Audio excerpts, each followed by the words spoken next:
Attention, attention. I have found your new home design show, Binge. All 8 episodes of Hack My Home are now streaming on Netflix, and I'm thrilled to have its hosts, Brooks Atwood, Jessica Banks, Mikel Welch, and Ati Williams on the podcast today.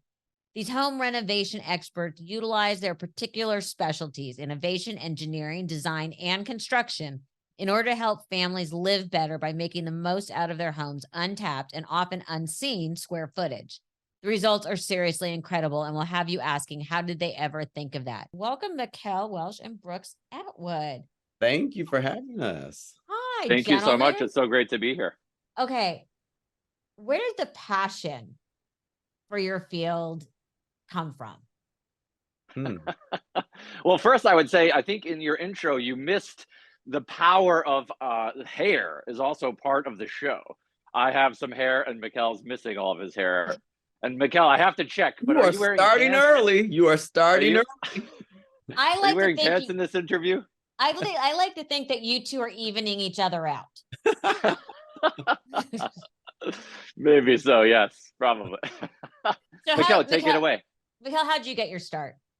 Oh gosh, I got my start working in retail. Long story short, I was working at CB2 and I asked this guy who was shopping with all these bags, I'm like, what do you do? And help me get from the other side of this cash register. And that's how I broke into set design and then later on into the television world. So I was stalking people at my job.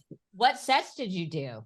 I worked on the Steve Harvey talk show. I worked on the Drew Barry talk show, which I'm on now, but I did a lot of set design for the shows. And then in turn, what would happen is, like, let's say like Nate Berkus didn't show up or something because he misses a flight. Then they're like, oh, Mikel, go out there and like do the segment. So that's kind of how it started. Isn't it great that that's how it happened? I'm surprised that I haven't met you on either of those shows because I've been there. And Brooks, what about you? Because you're an innovation guy. Yes, thank you. I mean, how to answer the question, I love Mikel's answer about starting in retail. I think my parents just like had me doing a bunch of weird things, always building something, or if I needed something, I had to make it myself.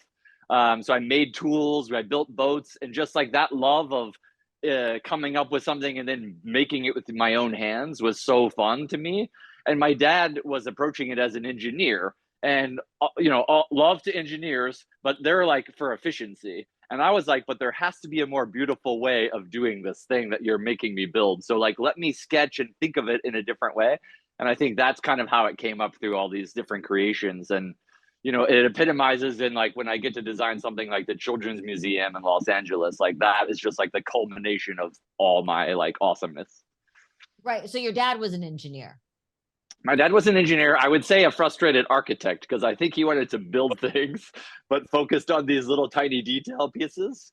And he worked for the Department of Transportation. And so he would ship around strange, like folding up airplanes into ships and stuff like that. Oh, that's really cool. And obviously, Mikel, your natural je ne sais quoi answers that question on its own of which of your parents inspired you, because clearly either one could have done it.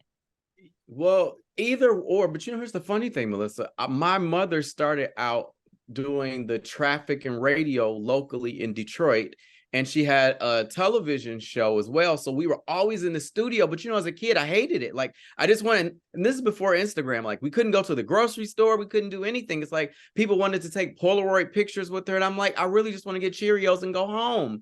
But, so both of my parents were inspiration, but my mom specifically, because she worked in television, ultimately, I learned something. So there's 4 of you on the show. Did any of you know each other beforehand? We kind of knew each other. We were on the same HGTV show, Design Star, just different seasons. So we knew of each other, but we had never met. Who came up with this idea? I mean, was there a producer that said, this is a great idea and let me bring these 4 characters together because I think they'll mesh? Or did one of you or your other co-hosts come up with the idea? From my understanding, I think 51 Minds had been toying around with like a home reno genre type of show, and they were trying to figure out how to make it, unique and new and different. And so they came up with the show idea, and I remember getting a call, and they're like, "Oh, we have this idea. What do you think?" And what I loved about it was that it was showing failures. It was showing us testing ideas that weren't successful and brainstorming. And for me, that was the most important part. And then we did chemistry tests to find, who we vibed with. And Mikel and I just, for some reason, have this like brotherly love and just like love each other to death. Don't kiss me. I love those guys. I love the people at 51 Minds. I've worked with them. They are so good and so smart and so creative. So they did chemistry tests. How many different people did they try each of you with? Oh, Melissa, that's a messy question right there. So the truth of it, from what I heard, well, all I know is what Brooks, was I number 5, number 6, 7? What number designer was I? I think you might have been 6 or 7. Well, yeah, they tested out several people, but I think it was something about the way he and I interacted that kind of, I think, sealed the deal. I think both of us kind of knew what moment it was during the audition. But they when I got pulled in, it was like they told me I was number 6 or 7. And they're like, "You need to go in here and get your shit together." I don't know if I can curse, but no, they're like, you need to like really bring it when you go in this room. And I'm like, okay, aggressive. I'll get it done. And so no, we had a good time, the 4 of us. But yeah, me and Brooks, we had a fun time together. Were you the last puzzle piece? I was the last puzzle piece. See, they were saving the best for last. Best for last. You tried to start a war. No, it isn't best for last. I've sat in on the casting side of those tests. It's really, really hard. It's hard, but you also then know in the room which it is. Yeah, 100%. We knew when Mikel came on set because we did a test with another designer in this last day, and Jessica and Ati and I were pissing ourselves, cracking up with each other. The chemistry was so good. And then we tested out this one designer and it just wasn't quite working right. And then we switched out. Mikel came in and it was on fire. Like they were loving it. The camera guys were pissing themselves laughing. Everybody was laughing. And then we did little one-on-one, kind of like direct to camera things. And Mikel and I's kind of bit was so funny. I was also pissing myself laughing. I was like, this is so good. Love that. Okay, so the show is a combination. It's like a mix of slick design reveals as well as science and engineering. Okay, walk me through the process. Okay, you guys sit down and brainstorm. Who starts? What's the jumping off point? Mikel, I think it's, we get around this round table and the jumping off part is like, whoever has an idea. Yeah, first. whoever has an idea. I got this idea. What do you think? I will say, like, oftentimes Brooks will lead with like some crazy, explanation of like how we could do something. And then Ati will come in and kind of tell us like structurally, okay, like, yes, this can work. And then Jessica with her engineering brain, she's going to come in and make sure that things are safe. And then I just have to watch this one over here to make sure that these ideas that he is pitching are things that the average American family can like actually live with, like unlike dining tables that float onto the floor and people have to stand on top of them. So we just have to check each other. I'm kind of like the checks and balances, if you will. I like the table that comes up that you could keep like, well, you guys had drinks, but you could put condiments and then like back down. I like that. So what happens when there's a disagreement? Oh, we fight. Yeah. Who sides together? I want to know who the teams are. I don't know if there's like any actual disagreements. I think because when you're brainstorming ideas, there's no such thing as a bad idea. Yes, but there are. Maybe I was gonna say there are some bad ideas. There's some meetings I've sat in and where you go, that's a really bad idea. And there are times where I have literally walked in and said, something like, okay, here's my idea. And halfway through I go, wow, that is just fucking stupid. Ignore that. You know what? It's been coming out of my mouth. I'm like, you know what? That is absolutely fucking ridiculous. I agree. Not all ideas are great, and some just don't need to be heard. So it's typically me and Brooks disagreeing, and may the chips fall, to the rest of the team on, what they decide. But typically he and I are not aligned. When it comes to certain things. Can I just defend myself for a second? What I like to do is to throw out as many ideas as possible to see how far we can stretch the universe, right? And then we rope them back in. But if no one asks the question X, right? Whatever the question is, or what is a door? What is a wall? If no one asks the question, then you won't know to even think about that. So I try to ask very weird out there questions so the group can be like, oh, wait, you're right. I didn't think about a ladder that is invisible, right? Well, and so that's where I try. I don't think you could get that past an insurance company, but that's a separate conversation. But I actually agree. I'm always a firm believer, creatively go as far as you can, and then it's always easier to roll it back than keep pushing it forward in general. But here's the thing I was thinking about. There are 4 of you. Yes. And they say when you're working in a group, it should be an odd number. So that if you have to vote on something, there's a tiebreaker. Who either has multiple personalities and gets to vote twice. I don't know how you work in an even number. Mikel, don't answer that. It was Brooks is going to vote twice. He is the one that's going to vote twice. You will veto yourself. You will get to vote twice. That's how that's going to work. But how do you solve it when it's 2 on 2? Oh, I mean, to be honest, it's never like a straight up 2 on 2. It's kind of like, it's almost like going to jury duty, and we've got like one person that we typically have to sway to the other side. And so, we'll just keep wearing that person down, and it's probably late at night anyhow. So we just keep wearing them down till we get the answer that, we all know is the best.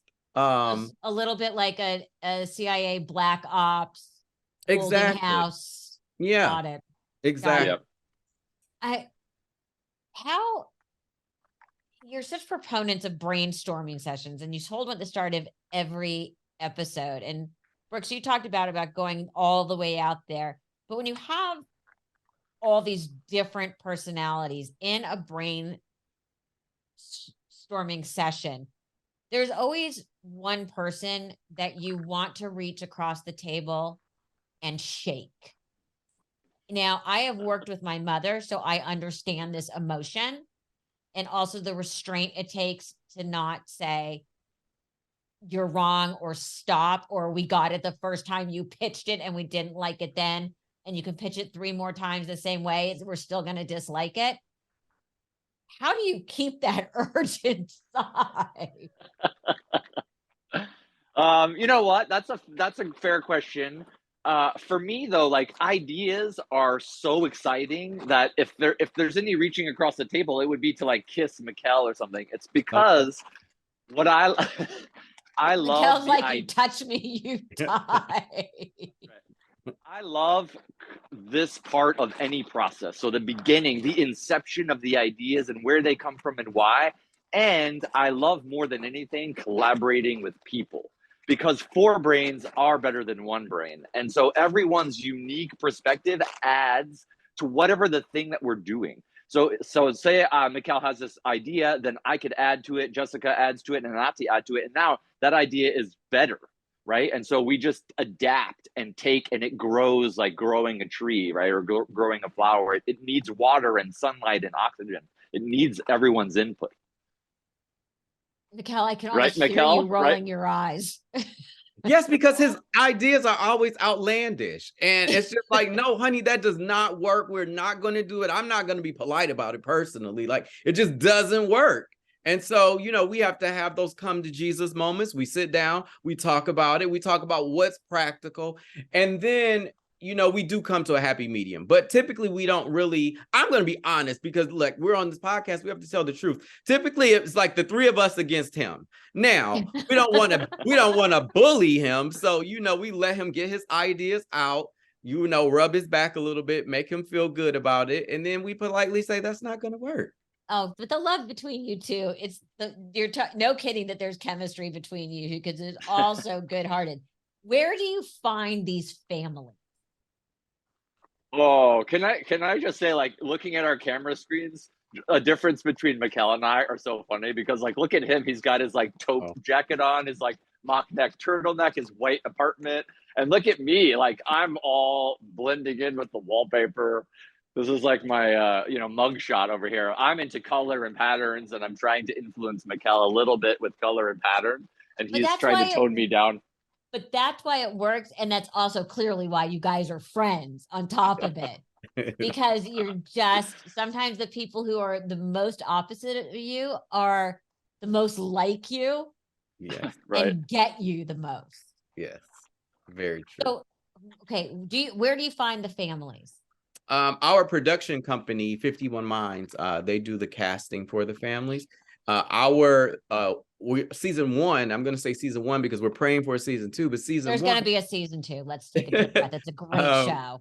We filmed in Atlanta. And so, of course, we're always looking for families who have like very enduring stories. But at the same time, they have to have those like space constraints where we can come in and actually solve a problem. Because like, we don't want it to just be like this hokey design show where it's like, oh, we gave you some shiplap and, we gave you a boucle chair and now you have everything at Target and you should be happy. So it's like, no, we don't want to do that. We want to give people real solutions to solve dilemmas that they're having in the house, specifically space dilemmas. What's interesting though, so when they find something, do they bring it to you and say, let's do a walkthrough and see if this is doable? Or have you gotten into ones that you said, we have tried everything, there's nothing we can do to fix this? We give feedback. We've seen videos from the family and we've seen the houses and everything like that. And so we have input, and then it's up to 51 Minds if they think like, oh, that sounds really challenging, but let's do it because that would be incredible, even though like given the risk. So they take our feedback and then they'll make the ultimate decision of who they cast. But the families are so incredible, with all their stories and the situation and the way they live, they all need help. They're struggling to find more space in their houses. And so we can come in and find space anywhere. That's how our brains are working. Have you gone in and said, in the middle of a project, this house is not hackable without major construction or major full-on renovations and permits and serious construction? I mean, I don't think we've ever, like, once we solidified the family, we've kind of gotten to a point where it's like, okay, this is actually doable. But we do have some of those houses when we first, because here's the thing, Melissa. Sometimes you think like, oh, we can tackle this. This is going to be easy. And then when Ati starts going into walls and we start finding out, the truth about how the structure is built, that's when we have the bigger issues, because it's like, okay, we have to figure this out live time. And it's just like, how do we really actually make this work? And sometimes it's like, wow, we might have gotten ourselves in too deep, but we have to keep going at that point. It's difficult, but once you start tearing out or opening up those walls, you have to keep going. Tell me about it. That's always like the nightmare. Like you want to do something and you never want to open a wall, because as soon as you open a wall, nothing good comes of it. Right. Ever. I love watching Mikel open up walls. Okay, he's trying to be funny. I don't open walls because I have like tweed blazers on. I'm a designer. I'm going to get bolts of fabric. I shouldn't even have to open up a wall. Why do you all even ask me to do that? That is out of my realm of expertise. It's just not. I was wondering also how long it would take Mikel today to use the word boucle and shiplap. And it was like less than 2 minutes. But hey, we have company, okay? I understand that. And I understand why you're like, tweed does not work for wall openings. No, I First don't of all, want the any dust. First of all, the dust is insulation. He wants me to get insulation on my jacket. Are you crazy? That's disgusting. Okay, so because I was saying, like, you literally had to dig down to raise ceilings Yes. and to create space. I mean, that's got to take permits.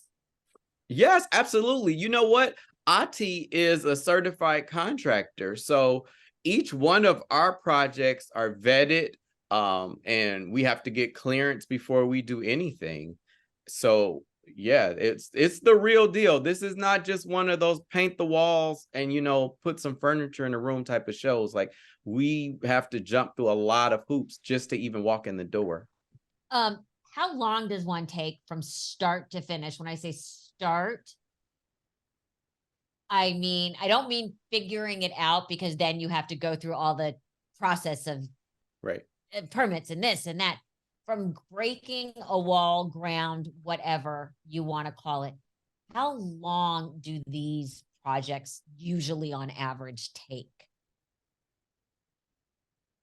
They're going pretty fast. So a project kind of start to finish, depending on if we magically find where we need to wear hazmat suits because there's asbestos installation or something. So besides that part, we overlap the houses, so we're doing them simultaneously. So it's about 2 to 4 weeks, give or take the range. So there's a lot of activity and a lot of people crossing over with plumbing and electrical and painters and fabricators and stuff. So it's like a dance to choreograph that. So that's how it's able to go so quickly. But that's just because everything is very, very organized and everyone on the team knows exactly what they're doing.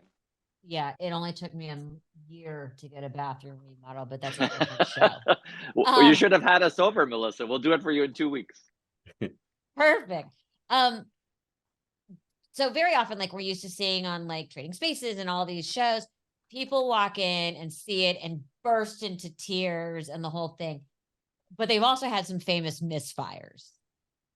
Have you had any misfires yet where you come in and where they come in, you're like, ta-da, and they're like, thanks? Like, just don't love it, or that you're underwhelmed to see what you did? I would say no. And you know what's so funny you brought that up? I was on the last season of Trading Spaces when they brought it back, and my homeowner hated my room. Well, actually, he had bad taste, so it really didn't matter. Well, but clearly. He had poor taste. We really didn't have that. Honestly, we had so many families who were like deserving, and we outlined every single thing that they asked on their wish list prior to moving in. So they'll have a wish list and we'll embellish it. But we didn't have any people who were unsatisfied with their designs, knock on wood, but we didn't have that this time. We really didn't. I think what happened is that it's such a huge transformation that the families sometimes were speechless. Like, they didn't even know how to react. So they would shake, and then I was like, oh, is that a good shake or a bad shake? So I think it was to call 911. Yeah, do we need to call 911? I think it was more like that, where they were in awe because, as you see in the show, the transformations are enormous. And like almost unrecognizable. Yeah. Mm-hmm. And I would say most of the families are our Instagram friends now too, so they keep in contact with us. So they're all happy. So, Mikel, I gotta ask. Yeah. There's a story that you hacked my mother's dressing room at a venue. I gotta hear this. Yes. Okay. So this is circa like 2014, 15. And your mom came to the Steve Harvey show. I almost felt like you were there too. But I probably was. And so was it in Chicago still? Chicago, yes. Alex Duda. Yes. Okay. So Alex Duda, love her. I worked with her prior on Jersey Licious and all these other shows she's worked on in the past. And she was one of the creators of Fashion Police.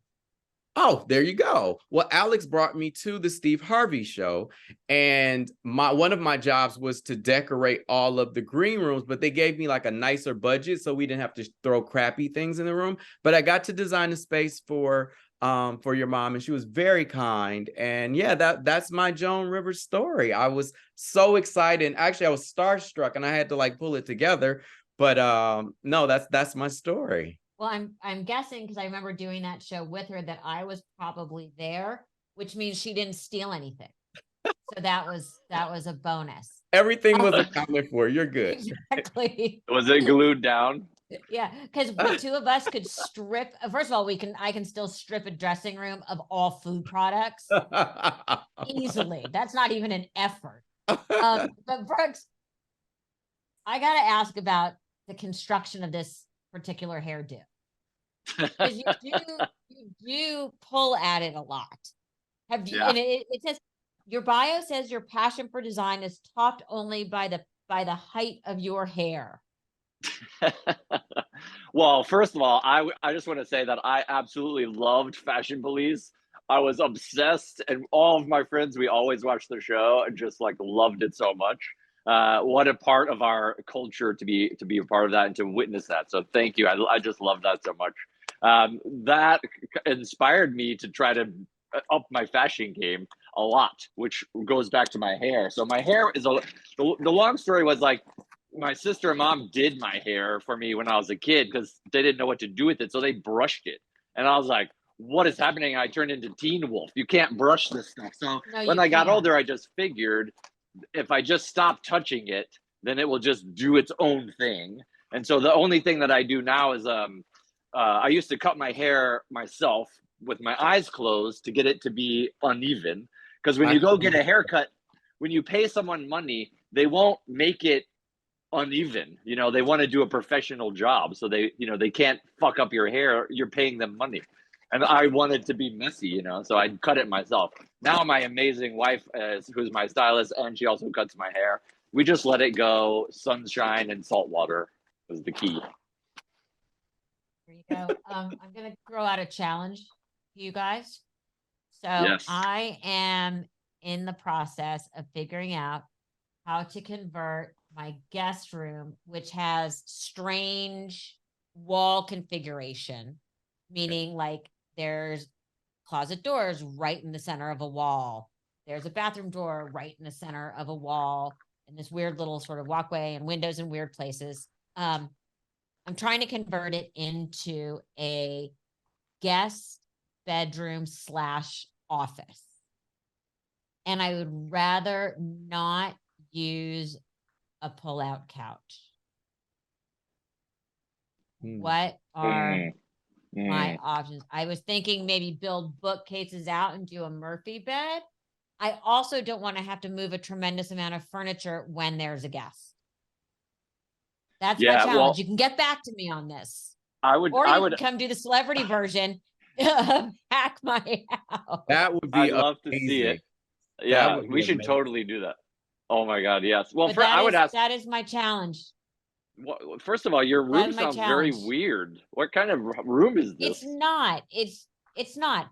It's a very normal room. It's just the placement of certain things is odd. It was originally a spec house. Okay. And then these other people moved in, and I moved in after these people. So there's certain things when you've gone through home remodels a few times and are kind of aware of these things that you realize are done just because it's easy. Right. Kind of thing. And that room has those kinds of things is just because it's easy, they plopped it there. Right. So, and you don't want to do any construction like moving the doors or something. Right. Oh, hell no. Right. No, I don't want to do any of that. It's got to be what I call cheap and cheerful. It's got to be easy, not difficult, not complicated. I've done difficult and complicated. I mean, so I challenge you. You can think about it. I think she might be a good candidate for that Ori system where the sofa and we have a sofa that retracts and turns into a bed. And like a Murphy bed. Melissa, but not. it's like a high-end Murphy bed. It's like a high-end Murphy bed that goes into the ceiling. So it's okay, you're gonna have to send me info on this. I think you might like it. It's very sleek. It's very sleek. You're gonna have to send me info. Should I tell them That's that you a good sent one? Me? Yes. Should I give the code for a discount? Mikhail sent me. Yeah, there you go. Yes, you should. Gentlemen, thank you so much. No problem. And if that wasn't enough for you, here are Jessica and Ati. Welcome to the show.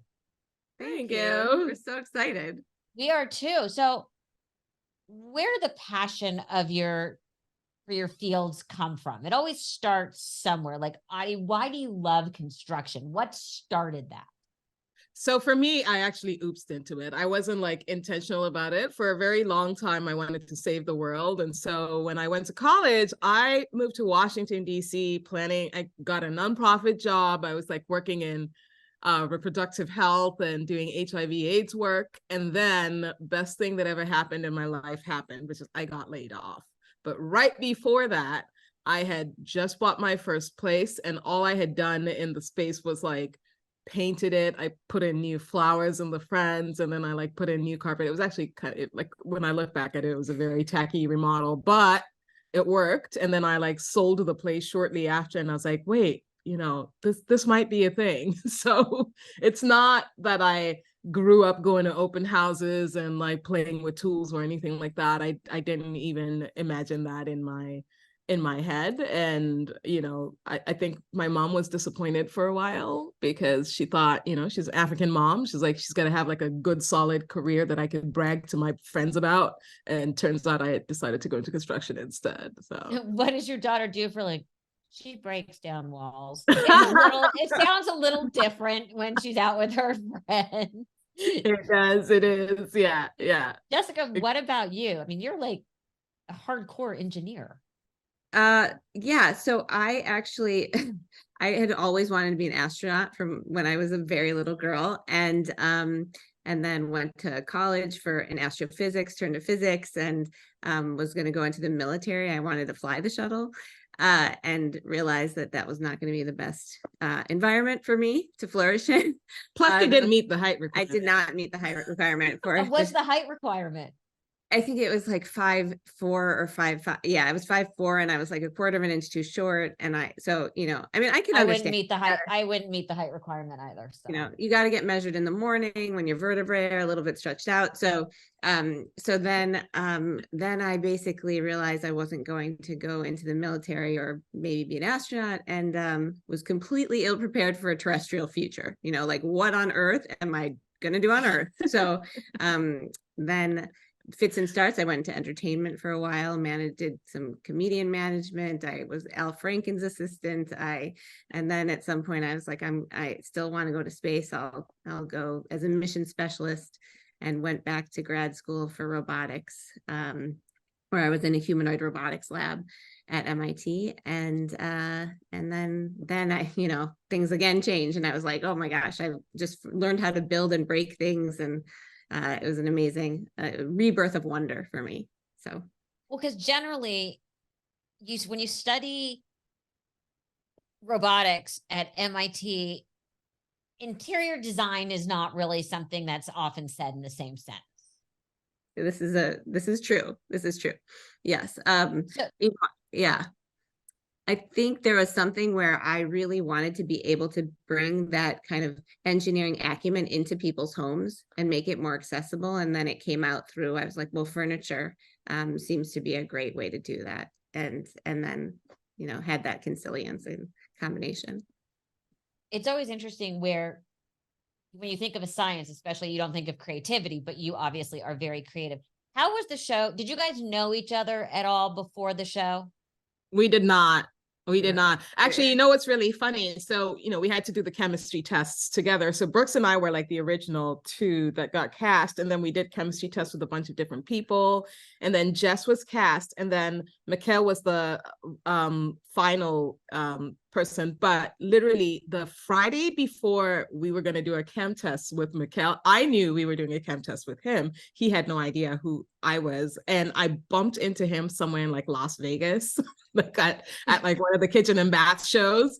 And I was like, oh, hi, I guess I'll talk to you on Monday. And he's like, huh? I remember that, but then I saw him on Monday and I was like, oh, hi, we're doing a chemistry test together. And he was like, oh, okay, that was weird. I thought you were stalking me. So, but no, we did not know each other at all until our final chemistry test. That's when we all four of us got together. Yeah. Did you find that you knew the second all four of you were in the room together? Yes. Yeah, we did. And we did a lot of our chem tests on Zoom because it was COVID and all of that stuff. And then the four of us together was actually in person in LA. And immediately it was like, we actually were doing another chem test with somebody else. There was like Mikel and one other person. And as soon as Mikel and the three of us got together, we knew it was a wrap. Right. Yeah. But when I did the chem test, the original one that I did in Zoom, so we were 3 months or 4 months into the pandemic. I had one call with someone and then they're like, tomorrow, can you do a chem test tomorrow? And I'm such an amateur that I thought it was a drug test. And so I was like, I might need a couple days. Like, I have been home with my family for months already, right? And like house, like I definitely had some edibles. And so I was like, and they're like, it's personality chemistry test, and I was like, yeah, totally. Like when's the Zoom? Yeah. As long as I don't have to pee in a cup, it is all good. I think that was a clear sign. They're like, we can see what we're dealing with now. The show is such a mix of slick design and science and engineering. Walk me through your process, because you all four come at it from completely different angles. Yeah. So like, Jessica, what is your process? It's funny. So I would love to answer this clearly. But I have found like categorically, I can't. I think a lot of people romanticize their idea generation process in general. Right. I'm kind of scribbly in the world. And so, I feel, I'm basically assaulted by a ton of stimuli, like ping pongs coming into my head all the time, ducking and getting hit off. And really then, like analysis starts by like what can get in, like what am I seeing, what are the problems, and there's just like this huge, very broad landscape, problem landscape, and it involves design, it involves things Ati and I actually talk about all the time. It involves what are the solutions needed, productivity, what kind of emotions are needed, what are the functional solutions, what are efficiency, how do these people live in time, what are their daily patterns and things like that, how do we estimate going forward. And so think through that and then start to just basically move around everything in this kind of Rubik's Cube Tetris way in my head and think how possible solutions. And, and I think what's nice about that is that having the underpinning of my education kind of assume that whatever comes out of that quagmire of ideas will be executable in some ways. Like there will be a solution, right? We can. I like how you just sort of put a codicil into that, because I was about to say to Addie, and when you look at her and say, love the idea, but we're not a science lab, and this has to be a little bit grounded in A, reality, and B, what is doable. How does that go? How gentle I don't think about budget. Yeah. I'm not talking about, budget's a whole other thing. That's not a ping pong ball. Yeah. So here's the thing, Melissa. What Jess is not telling you is this process that she has is literally like on screen and off screen. And so she thinks about things this way, even just like when she's pursuing like dating, right? Like it's always like kind of, there's like a science to it. And so I'll be like, okay, get on the apps. And she's like, on the app. And she's like, first of all, the interface that Bumble's put together is giving me Bumble thumb. I don't understand why I couldn't do it like where you were able to like use other fingers and be able, like that's the way she processes. everything. And how's your dating game going? Yeah, I'm super single. I've been telling her, it's cuffing season. She used to get on it, but she's just like, yeah, I don't know. It's like, she's just like, does not compute. Like, Okay, but go on, because she comes to you and then we'll do this and a robotic arm will come out and take the ping pong ball and put it over here. And then that's going to roll down there and drop the pellets so the hamster eats and runs on the wheel. you told me that's exactly it all the time, like with everything. And so a lot of, it's just one of those things like where obviously, as you can tell, like we're really good friends and we're at the point out where I'm just like, sometimes I'm just like, I do not know how you even got to that point, but like back down. Or she'll just walk away and I'll be like, okay, Control Z or Command Z, like, abort mission. But no, I think that was one. I feel like sometimes I feel like I was the bureaucrat in the show, because a lot of times, or the mom, or like whatever, like where I was always like the person who's like, yeah, we can't build that. And it wasn't just Jazz, it was like Mikel. We're just like, yeah, you know what, that fabric's just not going to work for like a family that's got like 4 children and a dog and all the things. Or like Brooks, who's just like, and then if we like take it to the nth level, and I'm like, back to earth. Right. So that, I was gonna say, you are the one who has to say no a lot. I am. And Mikel and Brooks even said to me before, we really don't know anything until Ati opens the walls. Yes. You mean it makes an exploratory hole? Yes. Opens the walls, exploratory hole. Use that word.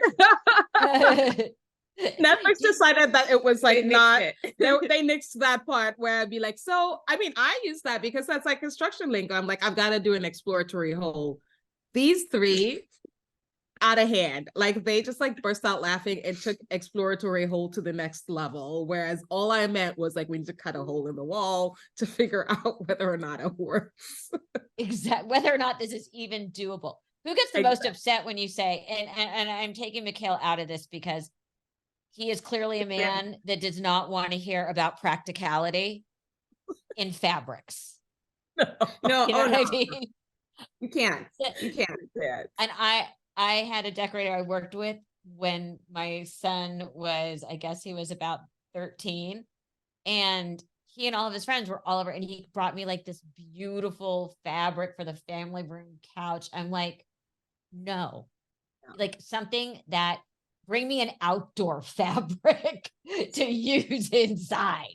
You're like, I need pavement, basically, like a flexible pavement. And I think that's kind of the difference, because all of us have a design background, like we all approach things very differently. And I'm sort of the same way as you, Melissa. Like, I'm just like the one who'll meet with the client and I'm like, you can't have nice things, sorry. Yeah.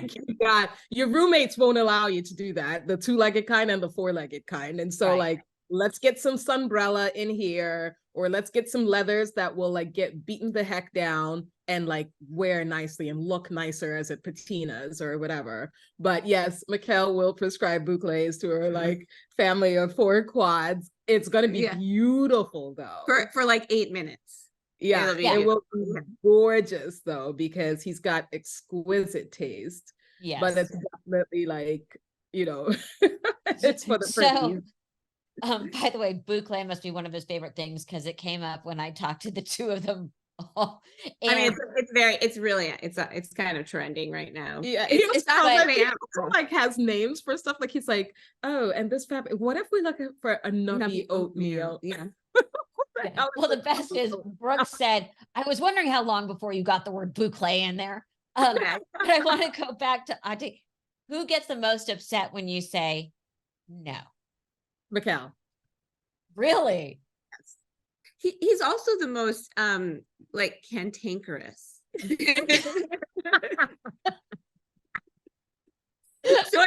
like sometimes he gets upset when you say yes, really. So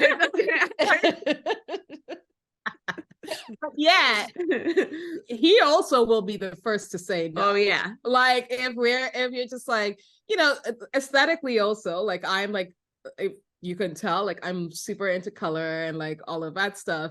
And Mikel's definitely a lot muted. And there's like scenes that weren't shown, but literally, like, Mikel and I would be at the fabric store picking fabric. And this one time I was like, oh, Mikel, check this out. And I like gave it to him. And then I like turned around and I'm like looking at the rest of his stuff. And he literally dropped the fabric on the floor. And kept walking. I kept walking, and I only found out because like the production was like, "Oh my god, can you get the camera down to like where Mikel had just dropped Ati's fabric?" One of the things I love, and part of what makes the show work, is first of all, it's fascinating. Yeah. It's fascinating on so many levels, and you can't wait to see if these things work, and also how you fix things on the fly. Yeah. Where you're like, oh, this is not good, or this isn't going to work. And you have to work in the fly. Do you ever walk into your friends' homes now and look around and go, they could put a bookshelf there. They could use this space better. Like, do you find yourself maybe you guys internally criticizing how your friends have used your spaces? Because I'm sure Mikel just spits it out. I don't until you turn on the switch. So like I have zero opinions until you're like, what do you think? Then I will turn on the switch. Having said that, I have like gone out on a date or like gone to a guy's house and just basically been like, yeah, this is not gonna happen. Like because of, because of the space. Like I mean, that was the guy who had the lava lamp, like as a and he wasn't trying to be kitschy. No. Yeah. It was like for light or something. Light. Yeah. Or like it was like one of those college, you know, remember the Yeah, oh no, I know that my son has one. No, I'll but he's in college. He should have one. Exactly. Not 52-year-old. Right. Oh God, run, honey, run. So I will swipe left on somebody's profile if I don't like the cabinets in their kitchen. If they take their picture in their kitchen, and I'm like, I can't live with that. No, those. You don't realize that you could change their cabinets? Yeah, I'm not good. I've also learned that we're not going to change them so fast. So like, or there's going to be right? there's a lot of things that likely also need changing, and like probably the cabinet is like low on the totem pole. Oh, honey, you need me in your life because I have just gone through a situation where, and it's now my longtime boyfriend. A year and a half is a long time, which for me, that's like fucking a world record. Yeah. And I was saying to someone just recently, I don't even know I went on a second date with him because on his first date, the first thing I noticed was he didn't have on good shoes. And for whatever reason, I let that go. I'm glad I did. And then the second date, his shoes were better, but I didn't like his shirt. But I remember once we started dating, I say to him now, because it's long enough, I'm not going to push you out of your comfort zone. Yeah. I'm just going to update. You're just going to what? Update it. Yeah. Okay. I'm just going to take you enlarge and polish you up to look enlarge the comfort zone. You can stay in it. It's just going to get a lot bigger. You know, like that's a good one too. Oh, so you really pass up on people because of their cabinetry?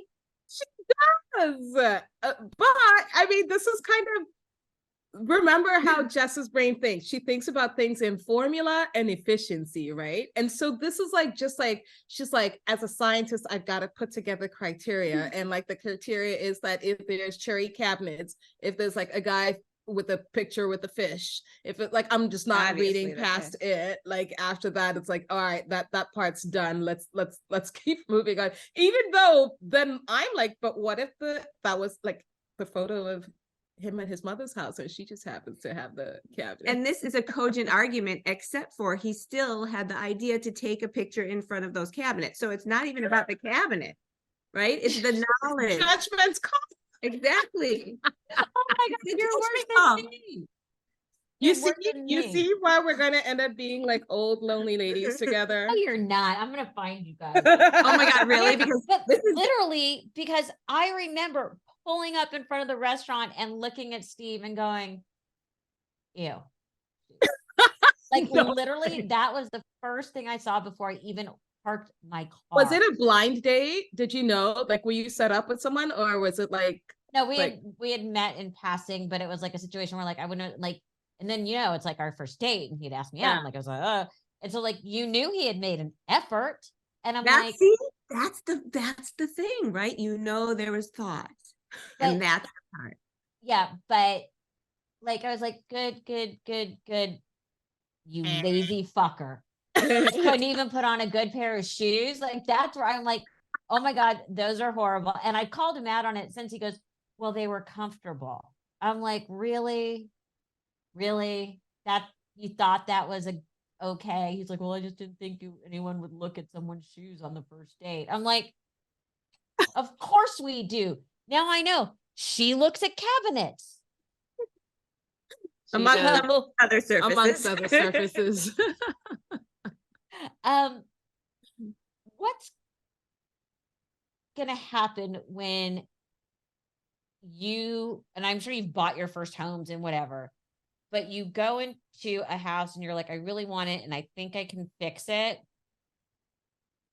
and then realize you're stuck with something that you can't fix? Do you think that's even possible? No.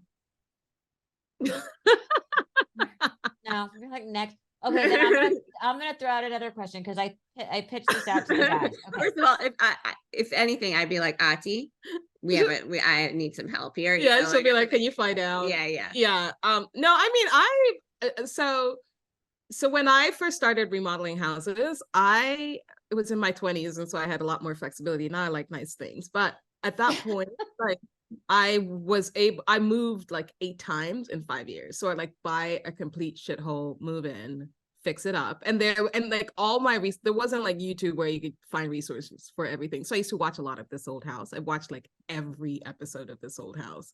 And so I would move in, try to figure out what needed to get done, fix it, rent out that space, move to the next space. So I ended up kind of like getting my chops doing that.